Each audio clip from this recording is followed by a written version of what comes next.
1. What's going on, guys? This is Remy with Level 1 News, and I'm here to bring you a review of a pretty interesting product. While we had phone reviews in the past, this one is a little bit different. I'll go off of the bat and say that the company that made this phone they already made their new iteration of the phone that came out within this month. But stay tuned for that because we'll be looking into getting a review for that one soon. But this one I wouldn't sleep on. I think it's a little bit about almost a year old. So it's the GameShark 2 Pro. And this phone, unlike other phones, has some pretty unique properties to it. And I'll get into that more in this review. So yeah, this is the Black Shark 2 Pro box, and this is everything that'll make the gaming experience kind of to its maximum ability. So this is the Pro Gaming case, which you're gonna need to then be able to hook up this, which is the right joystick. The left joystick actually comes with the premium edition of this, and this is the 12 gigabytes RAM, 256 gigabytes of memory version. Like mentioned before, this doesn't have an SD card slot, so if you want the highest memory, you can get, I think, up to a 512 gigabyte or even a 1 terabyte for the phone. There's no expandable memory, so definitely know that going in. Now, I'm not going to get crazy too much on a whole unboxing, but I do want to just kind of show you the layout slightly of what this looks like just on the opening alone. So here is the actual phone, born to compete. So nice packaging. The other joystick actually comes in here, but I will definitely just kind of streamline and show you. It is this, so with this and then the case, so we'll kind of just pop the phone out. Obviously it's on. So the gaming case, this is the gaming case right here, and you could just pop that in right there like that. Kind of gives it a nice little two-tone look. If this was mimicking sort of race car, and this would be like a vinyl. But putting this together, putting the left joystick in, and then you slide, which is a really great design on this end. So this is a great idea, and you just slide that into there, and that's how you sort of have the full joystick experience. So one of the big things that they did was go with this sort of real flashy design, and they've got 3 different designs for the back, and this is probably the most interesting that they have. They wanted to go with more of like a race car kind of finish with this. It looks anywhere between that and sort of like a spacecraft, but definitely feels sort of like a race car, like supercar, exotic car kind of finish. Now, they have antenna bands that go all throughout the phone here, and then also the X kind of design in the back also serves as a radio antenna. So they want to give you pretty peak performance when it comes to online gaming with the phone, so that there's obviously as least lag as possible. So basically what you want to know is it has a Samsung OLED display, pretty crisp display across the board. It's not pushing anything past really 1080p, but you could still see a lot of the clarity when you're using different things like applications and gaming.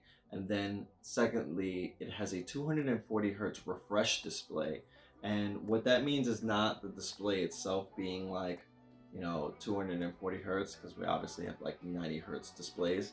This is more of a 240 touch sensitive display. So that lets you, the delay from when you touch the screen to what's happening on screen is buffered up to like 3 times higher than most standard phones. And in any other normal setting, it doesn't make that much of a difference, although it makes the phone seem like the processor is working at its fastest, so that you can obviously use the phone as quick as possible. This is more having to do with having low latency between your finger response to whatever game that you're playing, and that makes a world of a difference. So it's running the latest Android of Android Pie, and no hiccup on any of that stuff. But the biggest thing is, obviously, while I can get into all the features, the camera does actually a decent job of taking photos. Front-facing camera, when we are taking selfies, is a little bit lacking. But this is not the primary use of the phone. One of the biggest uses of the phone is obviously going to be for gaming and things revolving around mobile gaming and stuff like that. And it has its own UI system dedicated for such things. Well, basically, what you're getting is a pretty solid device on its own, especially for about anywhere between $450 to $550. Actually, has a decent camera too, but I'll get into less of that and more into what the gaming aspect is, since this is like the biggest feature of the phone. So with their dedicated mode, while you can play games on its own and obviously have a little few games there, but they also have a shark space. And the shark space, what this is a dedicated section for you to play your games. And what it does is it turns off all notifications and everything else in the background. Doesn't display that, and it will actually just let you play games using as much power to just solely have dedicated to the games that you're playing on screen. And here's getting into some of like the properties that it has, which is the overlay display, being able to change out your controls, your graphics and stuff like that. So overhead, you'll actually get, everything from the virtual keyboard and stuff to actually having to display different graphics on top. And then when you get into the graphics stuff, it's right on top. And so you get everything from graphics to the display, since it has the capability of showing HDR, to audio, to network settings and stuff. So giving you really most customizable options that you really haven't had before, all to make the gaming experience as good as possible. So another thing off the bat is obviously when you're trying to play games and stuff like that, it's, for a lot of people, they're mostly interested on what things sound like and stuff. And this actually has 2 stereo speakers in the front, which is actually really cool, and it sounds pretty good as well. The one drawback is that it doesn't have a 3.5 millimeter jack, so you can't actually plug in your wired headset and stuff, not at least without a USB-C adapter. So that's a little bit of a drawback, but to be honest, there's not a really good placement to put on that, especially when you consider that when you put on the 2 joysticks left and right, that would be in place on the top and bottom of the phone, so there would be no real good place to put it. Obviously you could put this stuff on the side, but it would make the phone a little bit more bulkier, or even kind of change the design a bit, which we kind of. Now I feel like when playing games, we had no issues with actually running any of the games that are newer, and also games that would sometimes take more processing power. Also sometimes in different sections where it would boggle down, or even looking, trying to be efficient for whatever phone is being used. This one does a well job. It's a Snapdragon 855 Plus processor, so it's a bit overclocked, using a bit more of the GPU to help, load some of that. And going into the graphical settings when you're playing games, especially like PUBG and stuff, you're able to bump it up to the capability of having 4K and HDR. Well, this is obviously a screen that's not doing 4K. HDR is possible, so that with extreme settings, it's something that was really cool to have on the phone. And it actually has no hiccups, no hinders. It doesn't stutter. So we actually had a really great experience while playing that game and different games with no problems at all. I'd say overall, with a lot of what I've mentioned, the phone has a lot going for it. One of the things being that this is not a really pricey phone. It's anywhere between $450 to $550. You might see deals here and there, since obviously there is a newer device. And this is a device that, if you look at it spec by spec, and then want to use it as a regular phone, but then on top of that using it for, much needed mobile gaming, this is a pretty solid device. It's also like a head turner with you, if you ask me. People using this sort of device or sort of phone, even with the case being on it, this is something that people are going to ask you, what are you specifically like holding and stuff like that. It's a pretty interesting phone. GameShark does more iterations of this in the future, where they're feeding specific games like MOBAs and stuff like that versus other games like first-person shooters and stuff. With the mobile controllers, actually work really well. Trying to map out the virtual buttons with what you're seeing on screen. Don't be fooled, it doesn't work automatically. You actually have to turn these on, since these are dedicated wireless controllers themselves.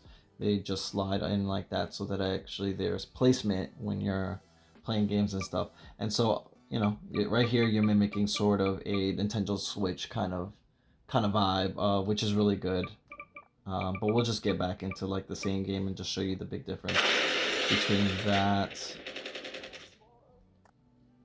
and what we were doing before. So obviously I have full control of my character, and the way that worked was that, you know, you pull in the tab from the side, and I'm able to map in all the buttons for what you want virtually with the physical buttons on the side. So while this is great, this doesn't actually work well with everything, but you're able to map every single button here, and then even 2 dedicated top buttons to anything that you want on screen. So we actually had more buttons than what we could be allowed, and actually had to try to get a little bit clever with how things were being able to move, because I know that actually some people have had trouble being able to not map these controllers with different kinds of games. So we got it to a place where this seems like it's pretty good.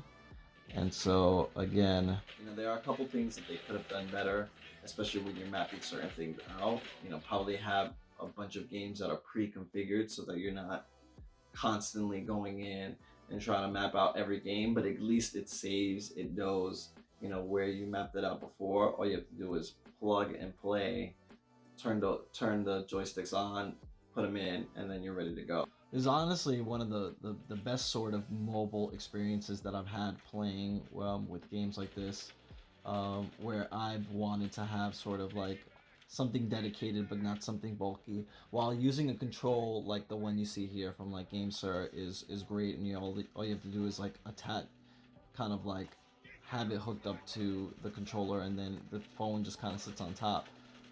And there are games that would prefer you to do that versus anything else. This is also like a really good alternative to do. So it's pretty great that they've been able to provide this sort of experience, and with time they can get better with this. Now I don't know, great device. Look out for the new one, but I would not sleep on the Game Shark 2 Pro. Plan on playing more games with this, and the newer one that they have, which is the Game Shark 3. Stay tuned to Level 1, like and subscribe, comment below, let us know what your thoughts are, what you'd want to see in some of our more recent videos. This is Remy for Level 1 News. See you later.